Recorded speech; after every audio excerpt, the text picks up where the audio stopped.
The tilt is real. Tilt is real. This is when the tilt is real. Welcome to another episode of The Tilt is Real Fantasy Podcast. Coming to you live from the chef's table, here are your hosts, James Crease and Juan Pena. Let's go.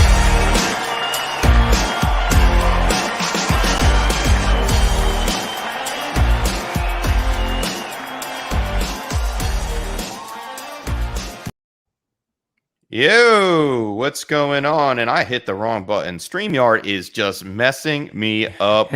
What is going on, everybody? Welcome back to the Tilt is Real Fantasy Football Podcast. This is episode 64, and we will be tilting through the ranks of the wide receiver 2 conundrum. There are so many top candidates that could be in this range from 12 or 13 to probably about 36, Juan. What do you think? Chef, I'm even thinking that 11 and 12 are kind of close as far as like Terry McLaurin, CeeDee Lamb. Like not everybody has them ranked in that top 12. I think they belong in that wide receiver 2 tier, even if it's at the top of it. So it's going to be interesting to break all these down. Yeah, last episode, we tilted through the ranks and through the top 12 consensus tight ends. This episode, like I just mentioned, we're going to be tilting through the ranks of the wide receiver 2s. And this tilt is going to clear the air on all of the potential mishaps. And with us to help tilt is none other than Mr. Swanson. What's going on, bud? How are you today? What's going on? It is Wednesday, my dudes, and I'm very happy to be back. It's been a crazy summer. As you can tell, I talk too much as it is, but it's bear with me, everybody, today with the voice. I'm going to do everything I can. Feel free to make fun of me. You had a good weekend. I had a great weekend. I did. I went away for a couple of days with some friends and the beautiful fiance. We had a great time, but I'm definitely paying for it on the other side, and that is for sure. Antonio, what is good? Welcome in, my man. My man Antonio, he drove the show last week, right, Chef? Yep, that's right, man. He was the first one to write into the Tilt is Real mailbag, and we helped him out with his keeper league suggestions. And if that's our good reminder. If you're listening on podcast form and you'd like to be a part of the show, hit that like and subscribe button on YouTube at The Tilt is Real and hop in the chat or right into the show like Antonio did last week. And we bring your questions here right on the show, help you answer them, and help you win your leagues. That's what we're here for. Yes, sir. Absolutely. All right, let's keep this train rolling, man, because we have a lot to get into, a lot of information, and there's no other way to do it. No. Than the weekly reel. Breaking news. Real. What? Really? Breaking news. Go for it. This just in. We have breaking news. This counts as breaking news. I'm so sorry that we have to report this. Reports are coming in that Lucius Forensis, 44, has gotten hit by the 2020. Oh, no. He got hit by 2020. Dude. Dude, we didn't mention it on the show. We have not mentioned it on the show. So it wasn't us. Man. Yeah, we didn't give it to you. But man. Man. But Stay hey, safe, Lucius, man. You know Hope what? you feel You're going to better. be here on the show, chilling. Let's get into the weekly reel. Totally crazy breaking news right there. Let's keep it real. That was a good one. It's the weekly reel. Presented by The Tilt is Real. It's the weekly reel. Let me hear the news. And like we normally do, we're going to start out with a little bit of the speak of the week. Titans offensive coordinator Todd Downing said Darrington Evans, running back, has seen a big workload in training camp. Now, this goes against everything that the Titans are about. They're about running the football with Derrick Henry down their throat, run downhill, play action passes. Is Darrington Evans going to be a part of this offense a little bit more, considering that the offense could be slightly less run heavy than we all expect and that we've all seen in recent years? Chef, you can't keep giving a 28-year-old running back or a 27-year-old running back 379 carries. Like, you got to at some point lighten the load. They have bigger aspirations than the regular season nowadays. Like, that's a team that wants to push in the playoffs. And if you're going to keep Derrick Henry healthy, you're going to give the ball to someone else and help alleviate some of that workload. We remember once upon a time they brought in Deion Lewis, right, to try to be the pass catching back and try to be, a change of pace. Maybe that's what they're going to do with Darrington Evans. I'm not jumping out to draft him, but it's a good sign to see someone else get involved in that backfield. Yeah, it's definitely someone to keep your eye on. I don't know if it's quite fantasy relevant today, but we'll see. Could be a waiver wire hero guy. Yeah, I think at the last round of your drafts, if you want to take a flyer on Darrington Evans, that's not a big deal. Or like you said, Mr. Swanson, hit him up as a waiver wire hero. The offense is changing in Tennessee. We see it due to the defense. The defense is faltering. They took guys away. They lost Jonnu Smith. So that extra little pass catcher out of the backfield could help. And I think Tannehill could be the guy to, drop down a little bit in the offense. So I'm going to keep my eye on it. It's nothing huge right now, but this is kind of a bigger deal. Colts quarterback Sam Ehlinger is getting training camp reps with the first team offense. And that was Tuesday and marked the first time the rookie was seen with the first team.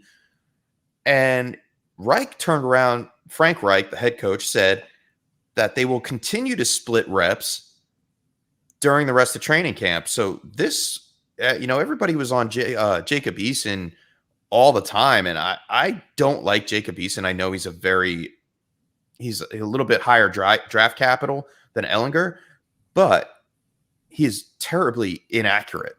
And I think he threw like an interception and then he fumbled a ball in practice and training camp. And Reich said, this is a meritocracy. So that's a great word right there. I love that word, by the way. Yeah, fantastic. I feel like we all pride ourselves in having a pretty good command of the English language, but that one escaped me. I looked it up. I'm like, that's a cool meritocracy, and I get it.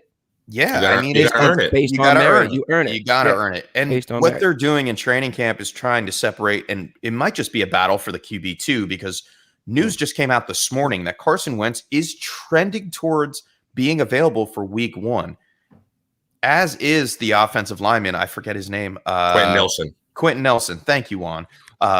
Also trending in the right direction to be ready for week 1. We don't know that, but we might see 1 game, 2 games of these unproven younger quarterbacks, backup quarterbacks. But hey, it's something to think about.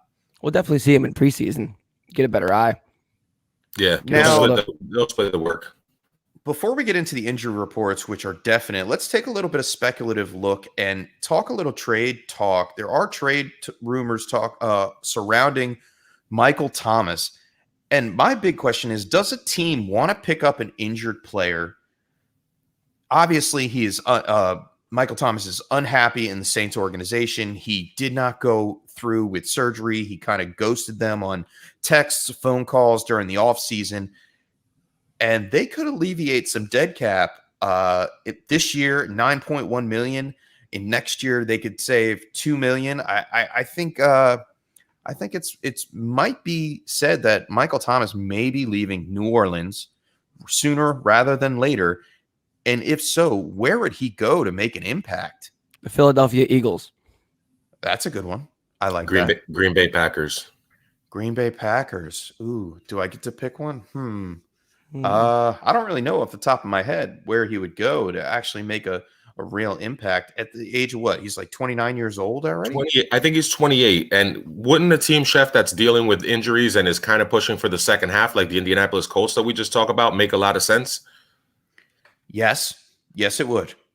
That would be a good one. Yeah. Big target, kind of mentor Michael Pittman. You'd have 2 big possession type receivers to move the ball down the field. You want to run the ball and have 2 guys that can block down the field for Jonathan Taylor, and you kind of can impose your will on other teams. I think it would make sense to go to the Colts too. What about the Patriots? I mean, think about it. There's no true one there, and they're trying to compete, man. I think they spent their money. Watson for That's the only thing I could think of.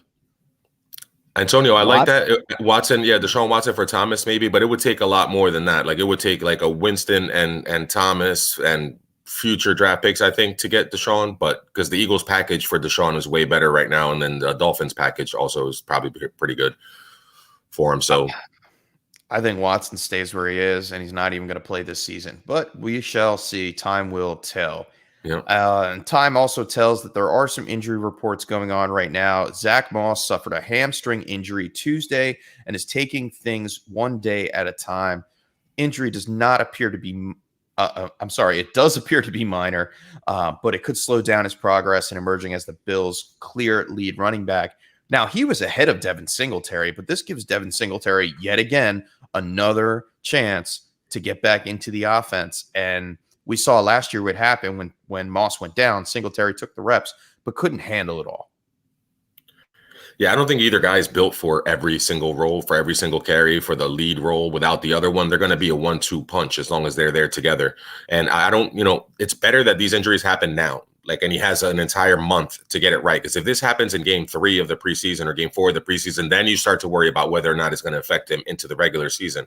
So for it to happen now and maybe he gets some rest and gets back for the last preseason game or the couple last games, then he'll be okay coming into the season. And Ravens first round rookie wide receiver, and this one hurts my soul. Rashad Bateman is week to week with a groin injury.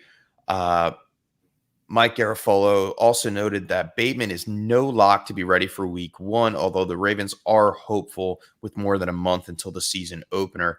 Now, Bateman has been legitimately the best wide receiver in camp. Have you seen any of his clips from training clamp? Training clamp? No. Training clamp. He's clamping it down. He's clamping it in the end zone. Okay. Yeah, but I mean, this leaves Mark Andrews, Marquise Brown, who's already hurt, and Sammy Watkins. I guess you boost Sammy Watkins up a little bit to get a little bit more familiar with Lamar Jackson. Like, this offense just seems to be hitting the same injury woes that it did last year, catching the 2020. Lamar Jackson going out for 10 days in training camp. Now Bateman is hurt. Brown is hurt. I'm all about this Baltimore offense, but they need to be on the field to make it happen. Does Michael Thomas go to the Ravens? Yeah, right. Add another one. Nah. Hey, just add one more to supplement. J.K. Dobbins season, Chef. J.K. Dobbins season. True. Yeah, I like that. And Mark Andrews could see a bump too. People are talking down to him, and I still believe that he could be a top 4 tight end. Juan, we hit the tight ends last year, and it's definitely in the realm of possibilities that he could be inside the top 3, even if, especially if these guys are not 100% on the field ready for week 1. Indeed. And Cowboys activated wide receiver Amari Cooper from the active PUP list. Let's go. Cooper, by all accounts, has recovered nicely from off-season foot surgery, though he probably won't play too much in the preseason, if at all. But Mike McCarthy, the head coach of the Cowboys, said he looks great. And now it's like CeeDee Lamb is like up above Amari Cooper, heads like at least by like 12 spots in ADP. And we can slowly see Amari Cooper by the end of August ranking up. Oh, yeah. Oh, I believe that his ADP, here I said that. Yeah. I've been up in the country for the last week, folks. I'm trying to get rid of this accent. Although I love it. It comes out smooth. It's like butter. It's kind of like the connection between Dak and Cooper, man, because, dominated targets. In Prescott's 4 full games last year, Cooper was the man. We'll see with that coming back. Cooper really could be the value right here if everybody's reaching on CD early, even if he does creep up a little more in ADP. I feel like Cooper's got some great value. Yeah, no. And you know what else gives him value? Did anybody watch Hard Knocks last night? No, I didn't. Not yet. I'm going to watch it now after the show. Didn't. Oh, man, because I'll tell you what. Who looks good? Zeke looks really, really good. I believe it. I believe it. He lost a little weight and he looks like he's in shape. I know that. I know he came in a few pounds lighter and he's going to look to be more active in the passing game and be back to 2018 Zeke, which is scary. Yeah, and I wasn't aware that him and Dak are like really, really good friends. And you see that in the first episode, like they play pranks on each other. And I'm not going to ruin it for you guys if you haven't seen it. Yeah, don't. But, spoiler alert. I caught it last night. It was very, very fun. And that pretty much wraps up the weekly reel, man. And anything else, anything newsworthy that you guys want to add to it before we move on to our main segment? I think we covered it, Chef. Juan, you got anything? No, I think that's a perfect segue, Chef. All right, let's do it then. Let's bring this in is some perfect heat. because it's, wide receivers 12, 13, 14, somewhere around there. So we're going to Yeah, start that's right back off with these guys. Yeah.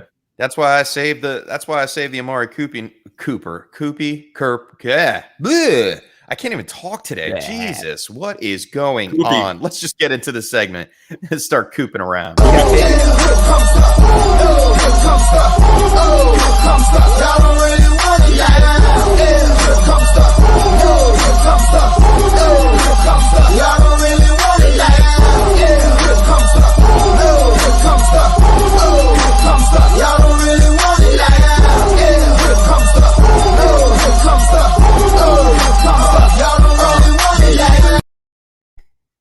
Yeah, you don't really want it now. Here comes the boom in the wide receiver 2 group. Now we're talking about the ECR. So that for those of you that don't know, it's the expert consensus rankings on Fantasy Pros. You can go and check them out at fantasypros.com. And I use them for rankings. I rank on their system. And it's a very, very helpful tool. They give you strength of schedule. They give you ADP. They give you everything you'd want to know about drafting. And we're going to start off with Robert Woods as the number 13 ECR wide receiver. Now, Juan, Woods has consistently been inside the top wide receiver 2 range, inside the top 24. Is there any doubt that he will not be there again? Did we lose Juan? Juan's having a little bit of technical difficulties. Mr. Swanson, you want to jump up on that question? Zero doubt, Chef. And I would probably switch. I would flip-flop him. And no, I'm here. Oh, he's lagging. He's lagging again. That's all right. I think the voice is coming through, though. So, I think what Juan was about to say was he was going to flip-flop. I don't know what he was doing there. This happens from time to time. Wi-Fi is a fickle thing. Ladies and gentlemen, it is a fickle thing. I guess what he's saying is you think he was thinking about flip-flopping him and Cooper Kupp in terms of where they're ranked right now? Or regardless of the fact, what is your take on Robert Woods? Do you think that he's a solid wide receiver 2 this year? I do. I mean, he's finished wide receiver 10, 17, and 13 in the past 3 years. That's consistent, man. Consistency is there, and opportunity is king, and I always say it. And with Stafford on the field, I really love – Zach just said it. He took the words right out of my mouth. I love Woods with Stafford. I love Stafford with Kupp. I think Matthew Stafford is – I feel like he's underrated. I feel like those who have really watched Matthew Stafford – I can't talk either, Chef. Those who have really watched Matthew Stafford do believe in what I believe as well, and I think Robert Woods is going to stay right in that in between 10 and 20. Finish for this season for sure. Yeah, he's never actually hit inside the wide receiver 10 range, unfortunately, but he has been on pace before in other seasons prior to be the wide receiver 10. So yes, can he make it? Yes, but I think he has a lot of challenging wide receivers to go up against to make it inside the top 10. But yeah, he is a straight floor player that doesn't have to worry about much with Matthew Stafford there, like you were saying. And Cam Akers not being in that offense, they are going to have to throw the ball more than they had originally planned. So Cooper Kupp, Robert Woods, even Van Jefferson and Deshaun Jackson are guys that I'm keeping an eye on for waiver wire ads. Yeah, so, they're definitely waiver wire heroes. Yeah, I think Robert Woods is in a great spot there. Juan, you're back with us now. You good, homie?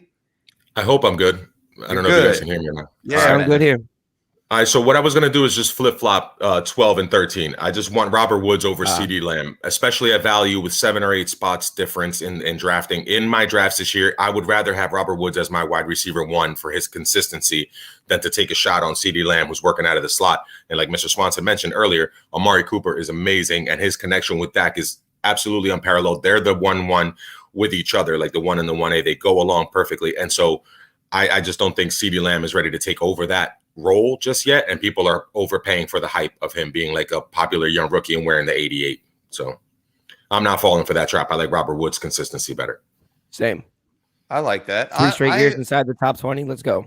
I don't mind CeeDee Lamb, man. I like the upside of CeeDee Lamb. If they can put it together like Dak and Amari did earlier in the season, I think CeeDee Lamb, the sky is the limit for him, and he does have the upside of getting into the top 12 wide receivers a little bit more, and I think that's why his ADP is up higher than Robert Woods.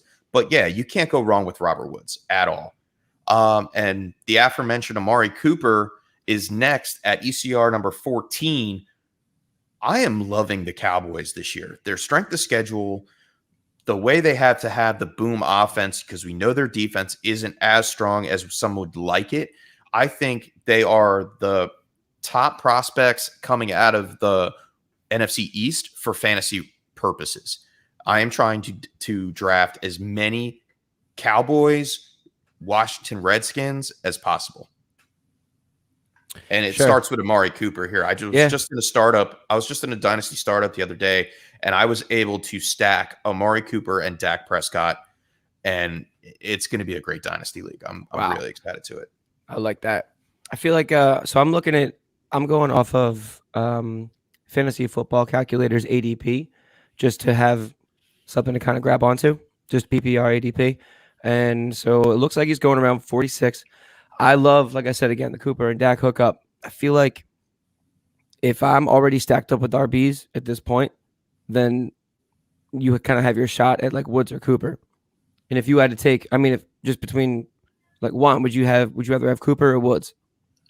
That's close. It depends on which running backs I drafted. If I drafted Zeke, I'd probably go Woods and stay away from the stack as much as the chef wants to have Cowboys. Right. Just spread myself out a little bit. And earlier, before the injury, if I would have had Akers, I would have gone with Cooper, vice versa. So somewhere along those lines. But that's what I mean is like those two guys, I would take Amari Cooper or Robert Woods to be my lead wide receiver. If I'm going to go get a bunch of wide receivers in the next few rounds, as we talk about it, we're going to go through the options that you're going to have later on in the rounds because we went RB heavy early on in the draft. Which you should. But everybody drafts differently. But I love like just those two. Like I'd feel really good about grabbing those guys. Either one. Yeah. All right. And the next guy on our list is Chris ECR Godwin. 15. ECR 15. Chris Godwin, wide receiver for the Tampa Bay Buccaneers. Now, we saw Godwin kind of fall off last year. He was getting drafted in the top 12 wide receivers, and now he slips into the wide receiver 2 range. Are we more comfortable taking him as a wide receiver 2 than a wide receiver 1? Obviously, I think the answer would be yes. But what's your takes on it? I think between this, 15 ECR 15 is Chris Godwin and ECR 16 is. I'm glad he's a 2 because he's going to provide a little bit. And technical difficulties. So Chris Godwin is ECR's 15 and Mike Evans is 16. So they're back to back. So it appears that there's a difficulty in trying to pick between mouths to feed here in Tampa Bay. However, I feel like they're both dart throws, but I don't think they're bad dart throws. I think that you can grab either one, and either one would be a solid dart throw. I guess with I'm Godwin, down with that. I feel like week to week, I feel like you know what you're going to get from Godwin.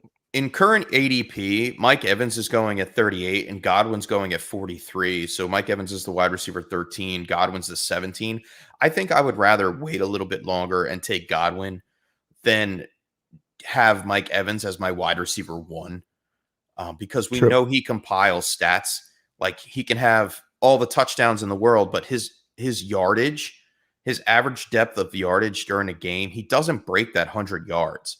And that's what I'm looking for. And Godwin has a little bit more opportunity to break away after the catch and run after the catch with the ball. So that's what I want. Yes, I want the targets and the touchdowns, but I also want the yardage to go along with it to give me a consistent floor to anchor my wide receiver core on my rosters. Fair enough. I like it. Who is next? We talked about 17. Godwin. So this is where the ECR this is where the tier splits. So we're going from tier 3 to tier 4 right here. So ECR 17 is Julio effing Jones. Oh, shiny new receiver for the Tennessee Titans. So here's my take on Julio Jones. I think Julio Jones has wide receiver 1 ceiling because, as I just said it, he's Julio effing Jones, and I still think he can do it. A lot of opportunity in this offense. I know the philosophy is a little different from what he's coming from in Atlanta, but I really do feel like a wide receiver one ceiling. That's what I believe, and that's what I'd be drafting him as. I would take a flyer on it just because I really believe in him. Well, that's But I'm fair also a enough. little crazy. Yeah, and Zach says as long as that man stays healthy, yeah, Yeah, that's right. a good Exactly. point. That's a great point. If he's can't get it out, as long as he's healthy, he's a smash, and he's even like a bigger smash. Like my man is unbelievable. And some of these guys, some of the names I see like here, like slipping down in ADP and slipping down in ECR, I feel like this list is going to look completely different. I mean, it always does, but it's going to look totally different at the end of the season. I think we're going to see a lot of people jump and a lot of people fall. But I think Julio's one that would jump. I mean, current ADP on Julio Jones is wide receiver 14, getting drafted at overall at 41. So it's a little too rich for me for Julio Jones. Like AJ Brown is only 7 spots ahead of him. I know he's going to command targets there, and like we talked about with Darrington Evans and Derrick Henry, that we may see a different kind of offense. So yeah, I think Julio Jones is a solid wide receiver too, and there shouldn't be any question why he should be out of this group. And like you said, we changed tiers a little bit, but I think he's going to be putting up, if he stays healthy, like Zach said, around the numbers that Mike Evans, Chris Godwin could put up. So I'm okay with Julio Jones as a wide receiver too. I don't have, however, wide receiver one upside ranked for him just because of the injury bug.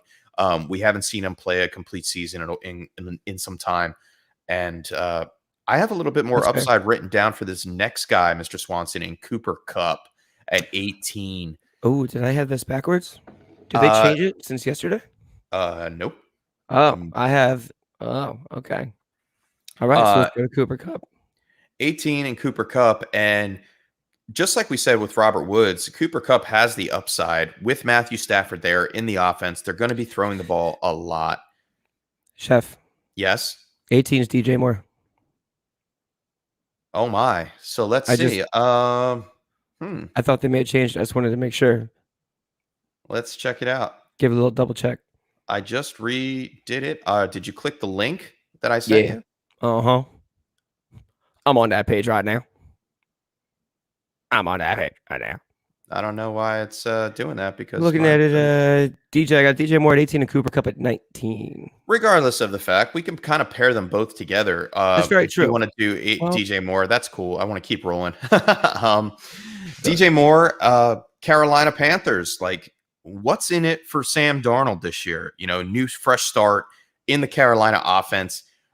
We have CMC back on the field. He should be taking a lot of the stress away from the wide receivers, opening up things for the offense in total. And I think DJ Moore belongs in as a wide receiver too. I think he finished as wide receiver 24 last year for PPR rankings. Okay. So I think, yeah, he's a solid wide receiver too. He may have some splash weeks that he is a wide receiver one for you, but they're going to be few and far between. I think he's a more steady wide receiver two than he is a wide receiver two with upside of being a one. I agree that steady is pretty steady Eddie right here, Chef. I think Sam Darnold loves to pepper the slot receiver. I think that's the opportunity you're looking for. And around this ADP, like I'd rather, given the uncertainty around Michael Thomas, Deontay Johnson, well, not Deontay, but just the uncertainty of Michael Thomas and other guys like Deontay Johnson or Tyler Lockett around this ADP. I like DJ Moore for the consistency. Right on. And I'll pair right up there with Cooper Kupp and you saying he's at your number 19. Cooper Kupp, same predicament. He has Matthew Stafford. He can throw the ball. He can catch the ball. No, that's what wide receivers do. They catch the ball. No, Stafford is like we said with Robert Woods, has the ability to stretch the ball down the field. And if we saw anything back from Detroit, he loved the slot wide receiver. Now, Cooper Kupp can play in the slot. He can run the seam route.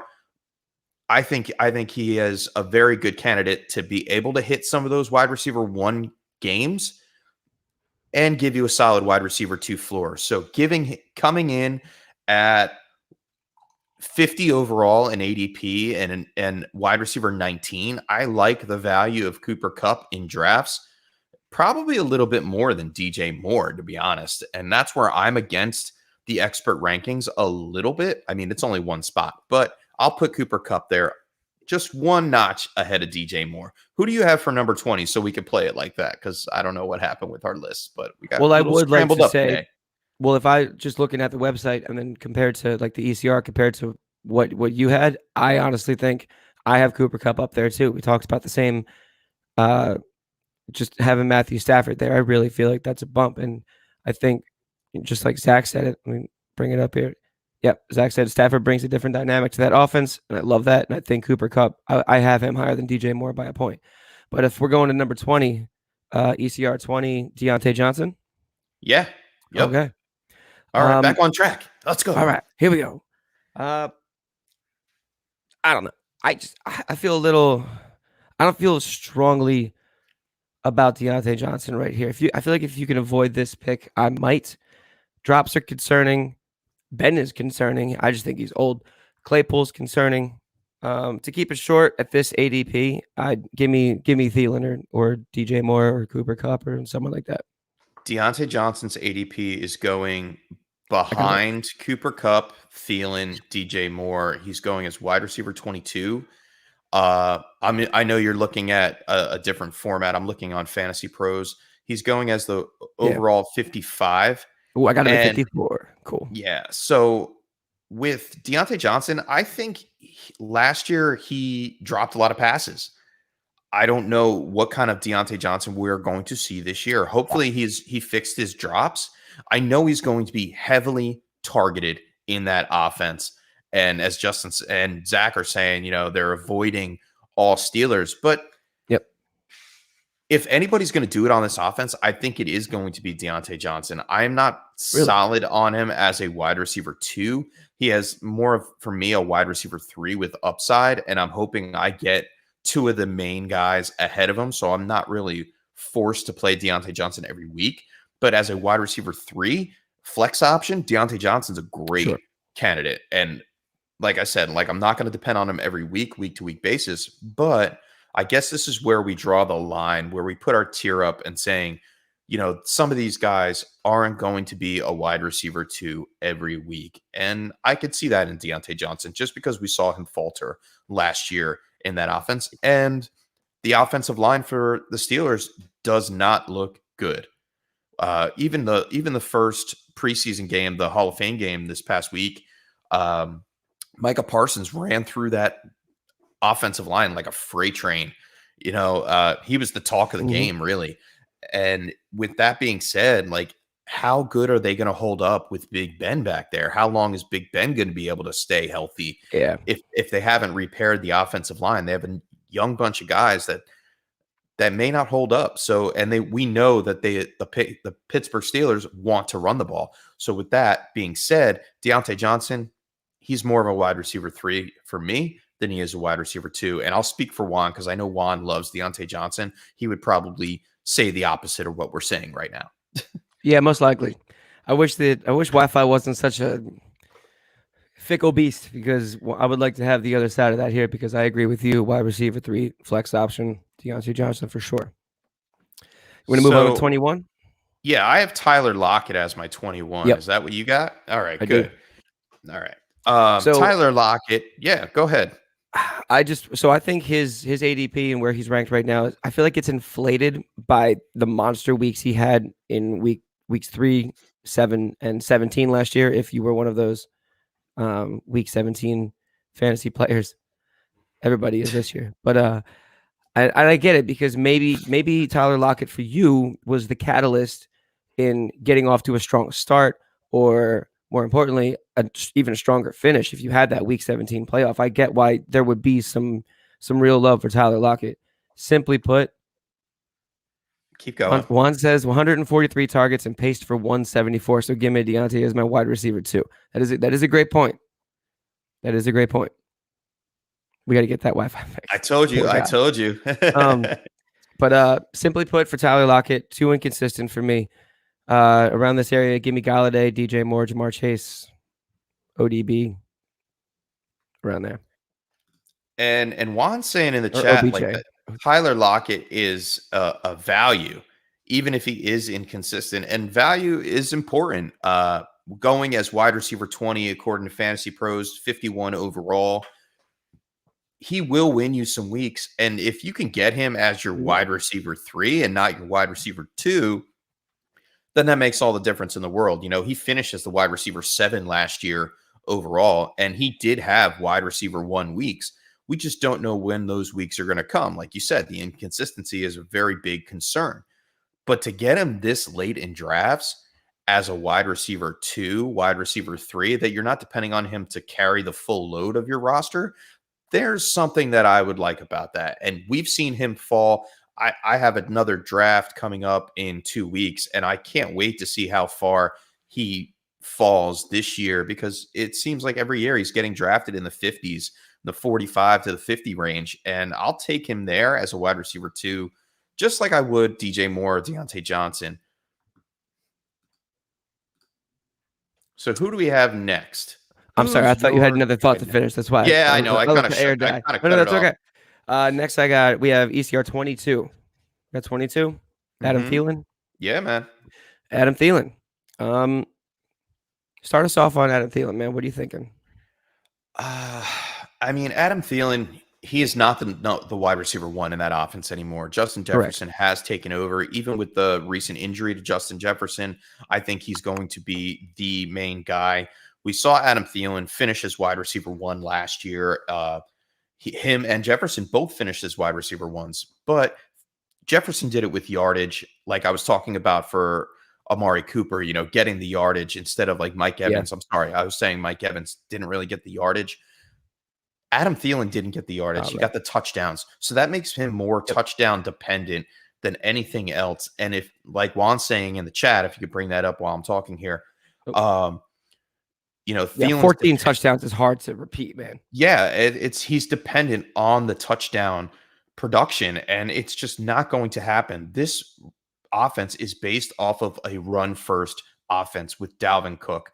Okay, Justin Jefferson is the number 1 target, and Adam Thielen, to his credit, he is the number 2 in that system. But I can see him coming down a little bit, and not to say that he's going to be outside of the top wide receiver 2s, but I don't think his wide receiver 1 upside will be there. So yeah, you can draft him. I believe he's going, what we say, I have him as 18 overall, wide receiver 18, which is a little bit above expert rankings, and overall at 47. So I don't really like him as a wide receiver 2, but I can see him going in that flex range, just like some of these other guys that we're talking about. Like, I'm not seeing the upside for Adam Thielen this year, and for that reason, I would rather stay away from him and pick another guy that's gonna. Yeah, for that reason, mic drop. I'm gone. That's how it is. What's your take on Thielen? Or if you disagree or agree? No, I pretty much agree with everything you said. I agree with Juan that the touchdowns have to regress around this ADP. That you can grab. I would rather grab Etienne around here. I'd rather grab a running back. I have him at 53 ADP, and that's kind of where Etienne is like floating around too. So actually, Etienne and James Robinson are back to back, which leaves me at a conundrum because y'all know my love for James Robinson. You guys really do. But I also love Etienne. But I would rather grab someone like that around that area. Go ahead. No, I know. I get it. Everyone does. I'm down on Robinson, man. I know. Everybody is. Everybody is. I'm gonna keep it going. You keep drafting James Robinson and Mecole Hardman, and I'll laugh all the way to the playoffs. So that's fine. You keep doing that. Mecole's gonna have his day, man. Mecole, wide receiver 2. He's not in this conversation apparently, so I don't know why. He's not. But he's the number 2 on that high-powered offense. But yeah, let's go. T. Higgins. T. Higgins is the wide receiver 2 on his high-powered offense. Sure. And with Joe Burrow throwing in the ball, I'm hearing things out of camp saying that Jamar Chase, although very, very good, he's still getting up to speed with the offense. It's normal. And T. Higgins, already familiar with the playbook, already familiar with Joe Burrow. I think T. Higgins actually belongs above Jamar Chase, and you're getting him at a discount in drafts right now. T. Higgins going overall 71, wide receiver 29. Jamar Chase we can loop him in here and we can talk about both of them at the same time if you want. I have him at 62 overall and wide receiver 23. I am happy with either one of these guys, but if you're going to get one that has the upside to be a wide receiver 2 like T. Higgins, I'm okay with him doing it and getting him later than throwing all my chips on Jamar Chase, learning the playbook as fast and becoming someone that I need to rely on a weekly basis. I mean, I agree. I love T. Higgins. I love Tyler Boyd. I love Jamar Chase. I love Auden Tate. It all comes down to Joe Burrow for me, man. No, you did not just say Auden Tate. I did. Oh I my did say goodness. Auden Tate. That's an early preview, folks. Check that waiver wire heroes. But listen, if you need a wide receiver you could trust in the red zone after you've started filling out your roster around here, I think it's a great bet to grab T. Higgins for sure. All right. And now wide receiver 24 on the ECR rankings that I have is Brandon Ayuk. Oh, okay. And Brandon Ayuk fit into that offensive system in San Francisco very well last year. He did not have the quarterback support. We saw Nick Mullins. We saw CJ Beathard. And he still was very, very reliable for fantasy purposes. He does have a little bit more competition this year with George Kittle coming back, Deebo Samuel coming back. But I think that actually kind of helps him because when Deebo Samuel's on the field, he takes away the number one cornerback. So Brandon Ayuk sees the number 2. And I know they say that it's not going to be a quarterback competition and Jimmy G is the quarterback there. But once Trey Lance gets on the field, it's Brandon Ayuk to the moon. It may not happen this year. It may happen later in the year, but I think Brandon Ayuk can sustain a wide receiver 2 floor for you guys on a weekly basis. So I like Brandon Ayuk here. ECR 24, his ADP is the same for me, wide receiver 24. And in my rankings, I have Brandon Ayuk at wide receiver 22, above Adam Thielen, above T. Higgins, who we just talked about. So I think, yeah, that works out in Ayuk's favor. What's your take on Ayuk? So I agree with what you said. I like how you said maybe next season or the back half of this season, because I feel like there's no getting around it. His upside does get capped now with healthy pass catchers all around him. So I think he's still a solid wide receiver 2, but he might not have the same output as he did last year, and he was the only guy there to gobble up targets. So I always say too that I think the number 2 on a team in terms of just wideouts always does well if there's a solid wide receiver 1, because you can't cover everybody. That's one of my favorite things to do. But here, the thing is that I think the number 2 pass catcher here is George Kittle. There are certain teams where the tight end is kind of that wide receiver 2. So that's the only thing that would maybe sway me to not grab him up around this area. And maybe, I don't know. Who else is around this area? OBJ? Would you take T. Higgins over Brandon Ayuk? Yes.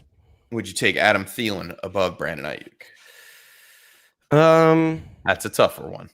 that is a tougher one. Oh man. I'll tilting. I love it. I'm tilting, man. I'll take Ayuk. I'll take Ayuk. Yeah, see, that's the really whole tough. thing, right? Very tough. I just see 14 touchdowns from Adam Thielen and so shiny and everything, but it's like that is ridiculous to try to repeat, man. Tilt is real. Yes, it is. The tilt is definitely real, and that's why we're here. Yeah, Jinx, you owe me a Coke. Yeah, I'm taking Ayuk. Yeah, Juan says take Ayuk in the chat. Yeah, I'm taking Ayuk. All right, so let's move it on to my guy. Oh, not my guy, but my team in the NFC East, and we're going to talk a little bit about Kenny Golladay. I have him as ECR number 25 for the New York Giants. New team. He is now the number 1 wide receiver in that Giants offense. Doesn't have too much competition with Darius Slayton. I understand that Sterling Shepard is there, but how much of the offense is going to depend on Kenny Golladay with Saquon Barkley running the ball? We know they want to run the ball. We know he's the focal point. Do you think Kenny Golladay can sustain fantasy wide receiver 2 numbers? Or like Justin is saying, would you rather stay away from him? And I know Juan's take. I'll speak for Juan on this because I know he loves Kenny Golladay. And I was in a draft with Juan on, I believe, Sunday.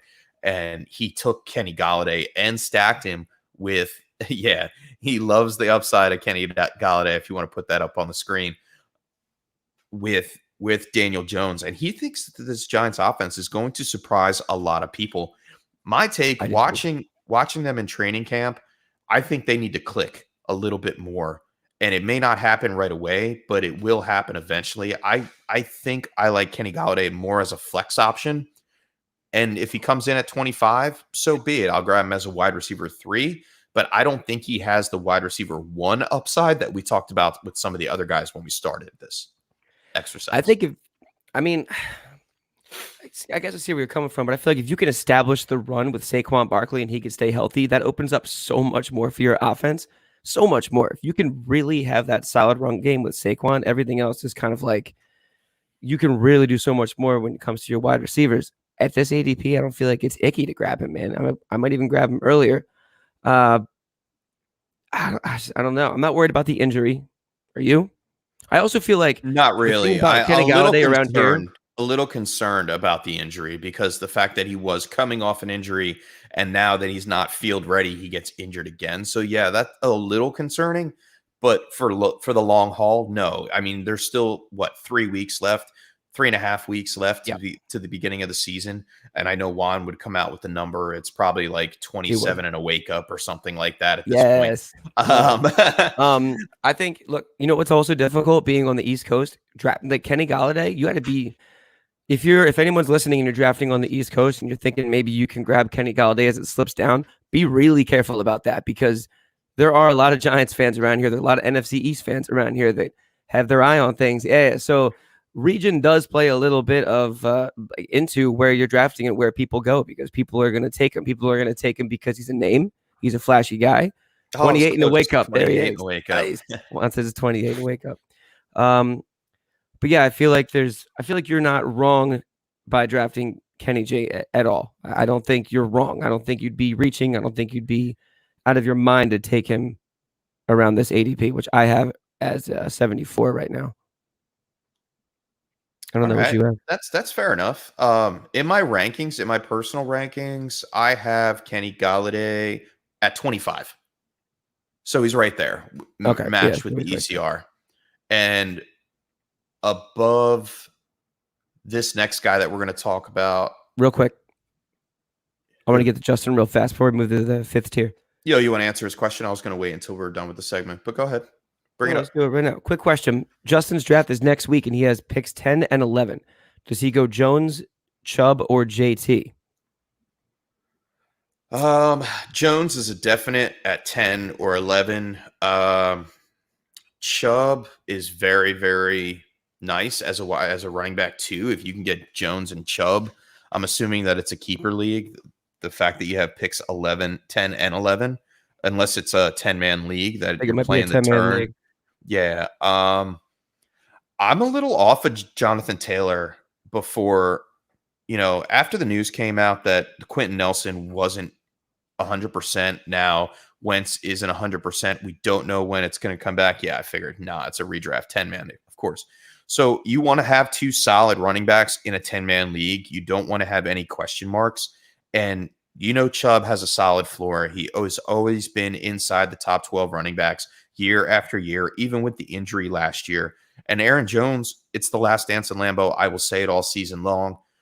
I like Jones and Chubb for me. And as much as I love the upside of Jonathan Taylor, I have to take a step back. And I moved him down in my rankings. I think he's like running back 15 now. I would even take Antonio Gibson over Jonathan Taylor right now. Yeah, I agree with Chubb too. I agree with everything you said. He says, if Hill slides, do I get him? Yes, I would. That would be my breaking point right there. If Tyreek Hill slides past the first 10 picks, then yeah, I mean you lock in a wide receiver 1 with Patrick Mahomes as the quarterback. Yeah, that would be my break right there because I'm assuming that Tyreek Hill usually gets drafted around the 8 or 9 spot. So yeah, look, Juan agrees as well. Hill and Jones. Yeah, there we go. We're all on the same page all day long, cuz let's go. I mean, he might end up being there because you got to figure the first 10. CMC, Dalvin Cook.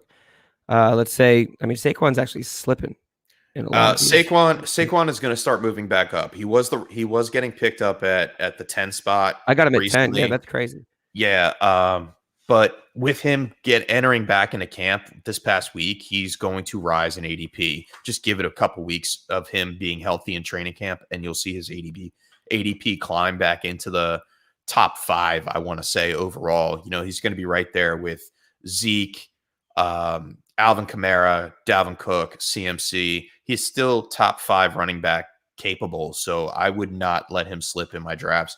But I know. Yeah, Sorry, that's where I'm at.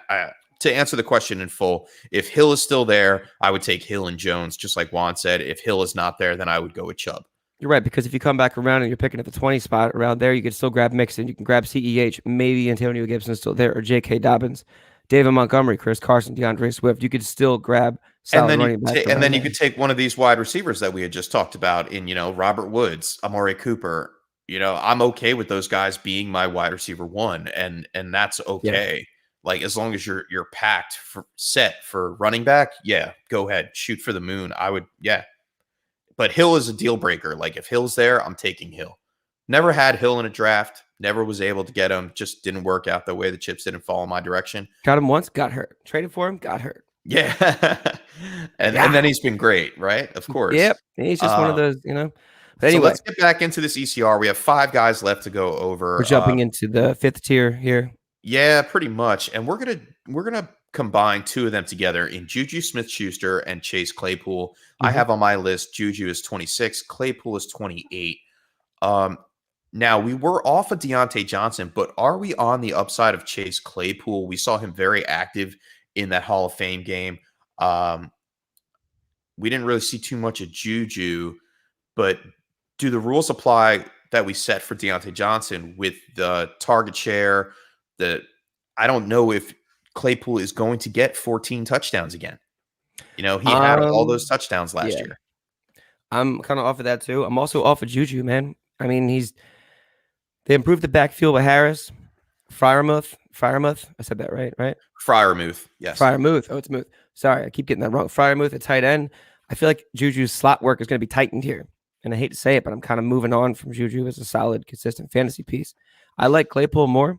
I always said that a strong 2 is a compliment to the 1, who I believe will be. I think Deontay is probably going to be the 1. So you would rather take Claypool over Juju? If I had to, yeah. If you had to. Just from the talent alone. I don't think he'd be in a terrible spot drafting him. And in ADP, they're neck and neck, and T. Higgins is slid in between the 2 of them. They're going Claypool 28, Higgins 29, Juju 30. I'd be okay with Claypool there if I didn't have a better option. I might actually go Higgins, to be honest. I like the upside of Higgins more so than Claypool on a regular basis, just because I know that the Bengals are going to have to throw the ball compared to what the Pittsburgh Steelers want to do, and they want to spoon feed what's his name? Najee Harris out of the backfield all day long. So yeah. Mm-hmm. And I agree with Justin here. Even though I feel like Deontay is the number 1 on paper, if I had to pick, I'm taking Claypool. If I had to pick. All right. And it was a sandwich, and we tilted one way, we tilted another on Juju and Claypool. What about Odell Beckham? Now, we have not heard any news except for he's healthy, he's in training camp, and he's doing well. Would you be willing to take Odell Beckham as a wide receiver 2? Now, he comes in as number 27 here. So this is where they have the upside of being a wide receiver 2 and may have a wide receiver 1 week here or there. But do we rely on Odell Beckham to be that wide receiver 2/flex option for our fantasy teams? Around this ADP. All right. So let me ask you this. Beckham or Claypool? Ooh. I think I would have to go Beckham. All right. Beckham or T. Higgins? Higgins. Beckham or Kenny Galladay? Beckham. All right. Here's the big one. Beckham or Jerry Jeudy? Beckham. Okay. So Juan just said it. In this range, that value, yeah, because injuries, right? It just sucks to see because the guy has so much talent. I don't think he's a bad pick here at all. I think it's a great value. I think value is the word here. And yeah, it is a value. And as Zach says, you're worried about the injuries a little bit, but he cleared injury protocol back in March, right after the deadline. I believe it was. They had until March 30th to release him or trade him, but he was not healthy yet. He cleared health protocol right after that, and we haven't heard a peep. It really has never been the injury concern for me over Beckham as much as the semantics and the diva associated with OBJ. So with him being on a different page, and I hear things coming out of camp saying that he's more professional. He's with Baker Mayfield on the sideline, constantly talking, constantly growing together. I do like that. And the fact that he's going in the 6th round, Justin, to answer your question, he's going wide receiver 27, 67 overall in ADP on Fantasy Pros. I like Odell Beckham. I would take a flyer on Odell Beckham. Actually, I think I recently did as my wide receiver 3 flex range in a 10-team man league. So, Justin, if you want to keep that in your back pocket, if the draft falls your way, I like that. And Juan's saying he has a potential league winner in the 2018 Diggs role for the joint. Yeah, for the joints. For the Vikes. For the Vikes. For the Vikings. Yeah. Top 10 upside. But yeah, he has top 10 upside. He is the primary receiving option in that offense. And the ground game, like you said, with the Steelers running the ball, it will open up something. I think the run game for the Browns is going to open up things big time this year for Odell Beckham. I agree. I feel like some of the rankings are almost like rude. Yeah, it's like that's why we're tilting through some of these guys, because there are so many question marks when you come to receivers in this range. And the next guy we talked about T. Higgins. What about Jamar Chase? Like Jamar Chase, number 29.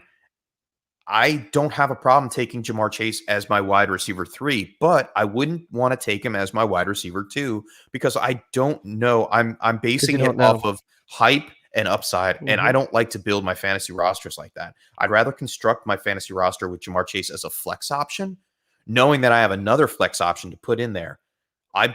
This is how I build my rosters. I do 2 solid running backs, 2 solid wide receivers, people that are going to give me the consistent floor in the beginning. Go ahead, write that down. I know we're in a couple drafts together. Like I have to write it down. We've been drafting together for the last however many years.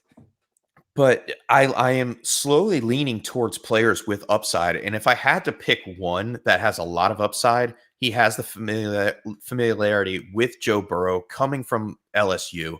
And they are so psyched to have him in that offense as the alpha wide receiver. But then again, T. Higgins will take away targets from Jamar Chase as well. I think they're going to split. We can see both of them having over 100 plus targets this season. But who is more comfortable in the offense? It's T. Higgins. So I think Jamar Chase takes a little bit to get used to. And that offense in total is going to rely on the passing game. I think the run game with Mixon is as late as he's going, the value that he's going. I think that Mixon falls off a little bit. And we see more of the pass-happy offense that we saw with Joe Burrow. So the upside with Jamar Chase is good. The upside with T. Higgins is good. But I don't want Jamar Chase as a wide receiver 2. I want him as a wide receiver 3 where he belongs. Jamar Chase or Robbie Anderson right here? Jamar Chase or Robbie Anderson? I would probably take Jamar Chase. Okay. Jamar Chase or Cortland Sutton? Depends on the quarterback situation in Denver. Tilt is real. Right now, I would have to go Jamar Chase. I would have to go Chase. So I like Jamar Chase if you're doing really well in this draft already, if you're killing it, I'll take a dart throw at Jamar Chase just for the talent, for the familiarity that he has with Burrow, for the upside. I would, but if you missed on 1 or 2 picks and you wish you took somebody else, who do you have as your 30? 30 is Robbie Anderson. Anderson. All right, cool. So I actually have him at 29. So I love this reuniting of Robbie and Sam. I believe in Darnold. I always said that. I think I hope the repertoire that they've built in New York carries over to Carolina.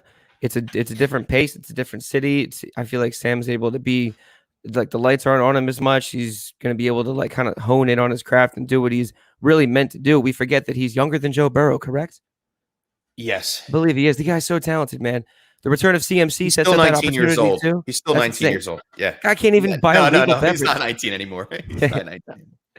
Feels like he is, right? But I would put Robbie Anderson around that like wide receiver 2, 3, maybe a flex, like depending on.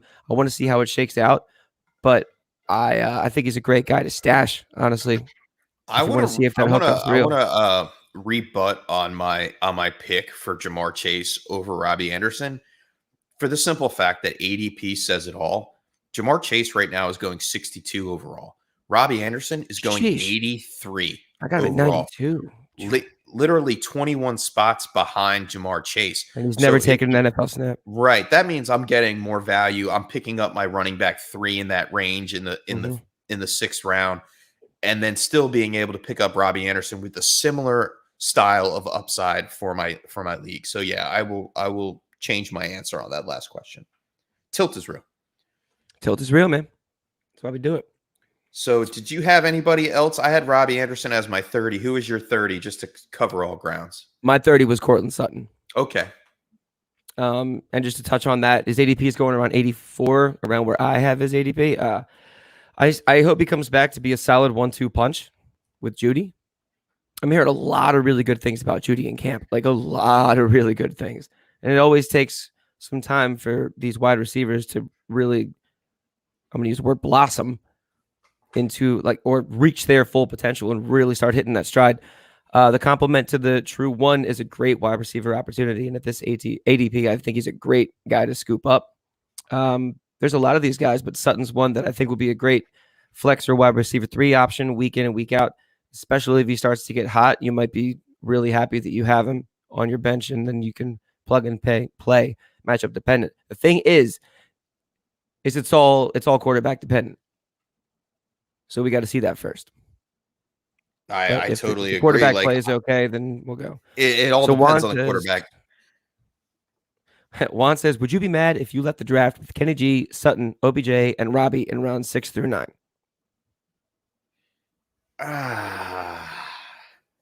No, that's pretty crazy. Round 6 through 9?